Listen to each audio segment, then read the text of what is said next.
Hello viewers, আসসালামু আলাইকুম। আপনাদের সাথে আছি আমি জোবাইদা জাহিদ। আজকে আমি আপনাদের সাথে শেয়ার করব চিটা রুটির রেসিপি। গ্রাম বাংলার ভীষণ জনপ্রিয় একটি খাবার চিটা রুটি। এটাকে অনেকে চিটা রুটি অথবা চিট পিঠাও বলে থাকে। আশা করি রেসিপিটি আপনাদের ভালো লাগবে। আর স্পেশাল থ্যাঙ্কস জানাই সবাইকে যারা আমার চ্যানেলটি সাবস্ক্রাইব করেছেন, আর যারা সাবস্ক্রাইব করেননি এখনই করে রাখতে পারেন, তাহলে পরের ভিডিওটি আপলোড হওয়ার সঙ্গে সঙ্গেই আপনি পেয়ে যাবেন। তো চলুন ভিউয়ার্স, চলে যাচ্ছি মূল রেসিপিতে। প্রথমে আমি চিটা রুটি তৈরি করার জন্য নিয়েছি আতপ চাল। আতপ চাল নিয়েছি 1 কাপ পরিমাণ। পোলাওয়ের চালের থেকেও আতপ চালের গুঁড়ার পিঠা বেশি সুন্দর হয়, এজন্য আমি আতপ চাল নিয়েছি। এখন আমি এই চালটাকে পরিমাণ মতো পানি দিয়ে ভিজিয়ে নিচ্ছি। এবার আমি 5-6 ঘন্টা ভিজিয়ে রাখার পর রোদে শুকিয়ে ব্লেন্ডারে ব্লেন্ড করে নিব।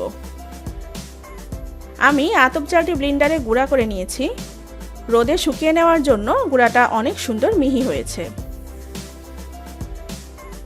এখন একটি পাত্রে আমি গুঁড়া করে রাখা চালের গুঁড়া নিয়ে নিচ্ছি। আমি এখানে 1 কাপ পরিমাণ আতপ চালের গুঁড়া নিয়েছি।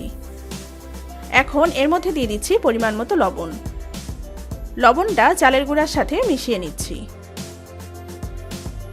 এখন এর মধ্যে দিয়ে দিচ্ছি একটি ডিম। দিয়ে দিচ্ছি নরমাল টেম্পারেচারে রাখা পানি। পানি নিয়েছি আমি 1 কাপ পরিমাণ। সবগুলা ইনগ্রিডিয়েন্টস একটি হুইস্কের সাহায্যে মিশিয়ে নিচ্ছি। ভালোভাবে মিশিয়ে নিচ্ছি যেন কোনো লাম্পস না থাকে। ব্যাটারের কনসিস্টেন্সিটা দেখিয়ে দিচ্ছি। ব্যাটারটা ঠিক এরকম হবে, খুব বেশি পাতলা বা খুব বেশি ঘন হবে না। চুলায় আমি মিডিয়াম হিটে একটি ফ্রাই প্যান বসিয়ে দিয়েছি। আমি চিটা রুটিটা ট্রেডিশনাল ভাবেই বানাবো, এজন্য হাত দিয়ে ছিটিয়ে ছিটিয়ে পিঠাটাকে বানিয়ে নিব।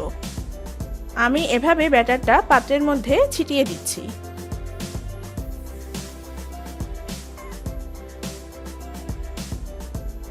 আমি 1 মিনিটের জন্য ঢেকে দিচ্ছি। ঢেকে দিলে তাড়াতাড়ি হবে।